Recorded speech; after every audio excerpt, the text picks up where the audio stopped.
Well, my number one goal in the electricity system is to make sure it doesn't fail in winter. And that's another aspect to this as well, is wind and solar are great, but they're not reliable. And so we have to figure out a system that will allow for us to bring on base load power at the same time as we're bringing on wind and solar. And right now, we just don't have an environment where those other projects are being incentivized. So we have a lot of things that we have to solve all at once here, because when I saw that our power grid almost failed 7 times, and on 2 of those days, wind and solar were producing less than 100 megawatts of power, even though we've got 5,000 megawatts installed.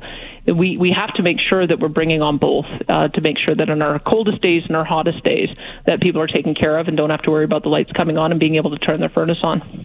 Federal government has all that built in, though. I mean, they're not saying you can't have a natural gas plant. I mean, if you come up with carbon capture and the rest, you're fine to operate. If it's a plant that's already in place, you can operate it for another 20 years.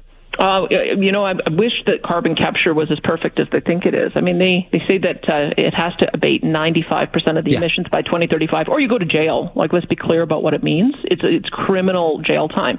And so what I can tell you, I've talked to many generators over the last number of weeks, and none of them, their board of directors just won't let them take that risk because they can't promise that. Same thing with the peaker plants. Those are the ones that come on when the wind isn't blowing and the sun's not shining. Very limited hours. They only want 450 hours. I've also talked to those who were on peaker plants. They say the minimum that they operate in a year is typically over 2,000 hours. So there's some negotiations we've got to do with the federal government to make them be reasonable about this. Because part of the reason we have been able to bring on so much wind and solar is we do have the natural gas backup able to easily come on.